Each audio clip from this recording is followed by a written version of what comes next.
children, it is the woman who is expected to take the leave. So here it is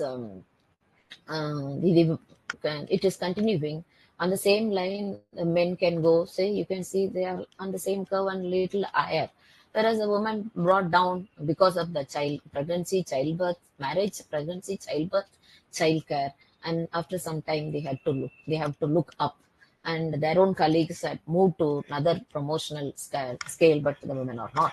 And these are the major factors. It is also to be treated in a very humanistic perspective, because this child care is it's a social responsibility. See, giving birth to a child is not a personal responsibility. That mindset must be there, perspective must be there, and therefore now 2 years of childcare leave is also given, and you can spread this up to this boy or a girl reaches 18, and mothers particularly seek for avail this and use that time for their children.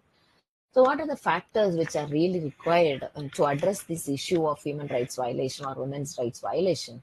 So the major factors are unpaid labor, and that is hugely impacting on women's health, because that is not monetized, not marketed, and therefore no recognition, but continue to work throughout the day, sometimes even more than 8 hours. Like those who are going out will be 8 hours plus coming back on 8 hours or 5 hours. Then time poverty and care economy. This is a very important terminology, where you don't really have time for your own needs. Sometimes it is happened, and you must yourself would be experiencing or observing that the women, they forego their needs only. They will not eat in the morning and go for before going to the office. They will rather whichever is little available, they take.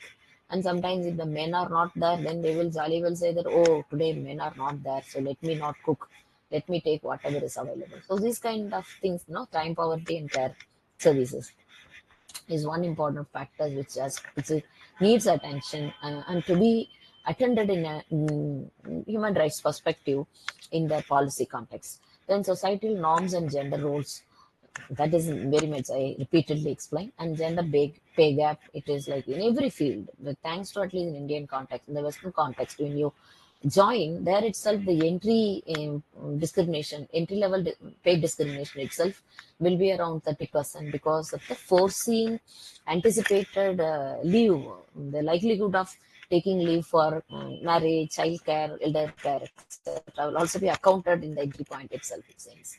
Lack of suitable job opportunities. So sometimes why, even when you are a very professionally professionally qualified, but when you are continuing your service, your payment would be different.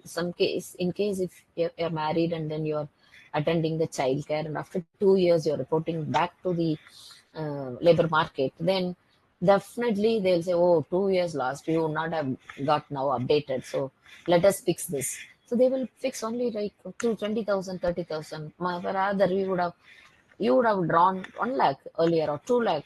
And this is what the labor is being valued after the childcare.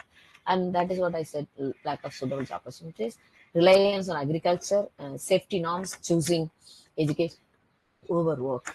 So how to overcome these challenges in a human rights perspective? I'm saying equal pay and job evaluation. You should not see a person as a man or a woman or a transgender or disabled. They will perform. That is what. Challenging occupational segregation. I was trying to say that recently I met one visually impaired person, and when she was told something, I think divine something, they said the word, so that she refused, and she did not accept it. Don't call us, we are also normal being, we are also likely to make good things, bad things, wrongs and rights. So don't say that we are divine.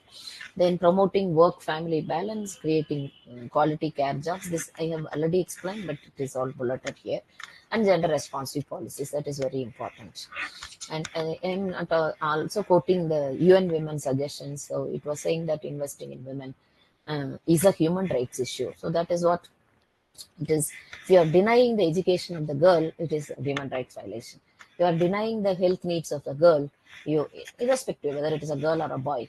And if you are denying the proper nutritious food, you are denying work, whatever it is. If you deny the and deny to account the work that is performed by women, that is also. So the investing in women is a human rights need. And other areas which need to be concentrated, as of course I already told you, in the 12 critical areas, the Beijing Platform of Action 1995, and also in the national empowerment policy, women empowerment policy, it was suggested all the 12 critical areas. So in the sustainable development goals also, it was the major, first and foremost, ending poverty, end hunger, etc. So ending poverty, implementing gender responsive financing, because women's major hurdle is the absence of property rights, control over resources, lack of access to credit, etc.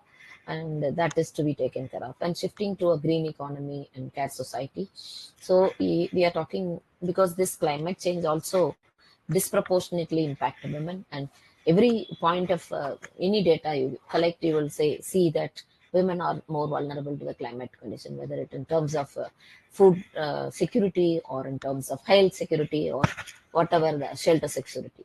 Then, so in that context, it is good to move towards green economy and involve women in that green economy, in supporting feminist change makers. So there are several models, and that model should be but they performed by the women, contributed by women. Of course, they are part of the movements also. Now they are also part of the people's movement.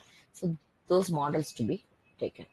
So I'll try to end up the saying that gender equality is to be achieved, and that is to be viewed from the very minimum level of equally sharing the household responsibilities.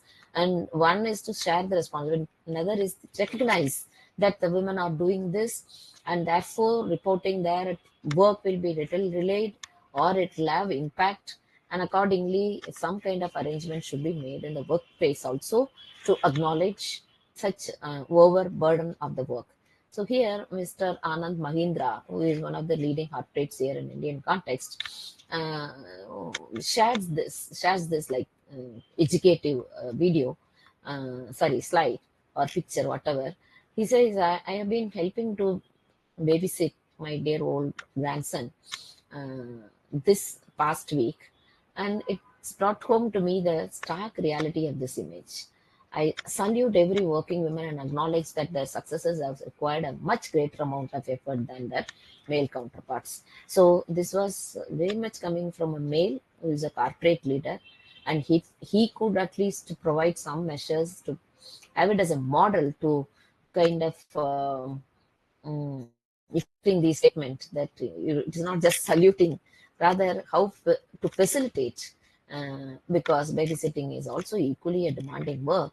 And in the current study which I have been doing, there were a number of cases emerging where it was told that, see, people will say that, oh, even if you are childcare leave, you can still work on writing papers and publish, and there is no need to have a gap. But that time, the child, no, right from day one to at least minimum 1 year old child, you have to devote your biological time totally to the child, in terms of feeding the child, in terms of attending any illness, everything. So your mind will not be so free to, maybe you will, people used to say, even if you sit and take food, uh, uh, one first one drop of, then immediately the child will cry and you have to go out at it. So that is a kind of a tradition which we have been, and you are also expected to be, quote unquote, that you have to, priority is childcare, not work. So you better give up the work even if you are not, because child is very important. So this is the message, and therefore it is not just the individual family or the individual there. The workplace also, the state and the entire society should change the mindset to recognize the women's work, women's contributions, and equally provide scope for their improvement, protection, or facilitating them to participate equally like men in every field, without a hurdle, without a feeling that I'm a woman, I'm a girl. So that kind of a situation should come, so that the human rights could be ensured. And that is why I started with this phrase, which was one of the phrases in the Copenhagen conference itself, Second World Conference itself. It was told women's rights are human rights. So I end up here, and you can talk to me. You can ask me any questions if you have. Thank you very much. I once again thank the organizers for inviting me.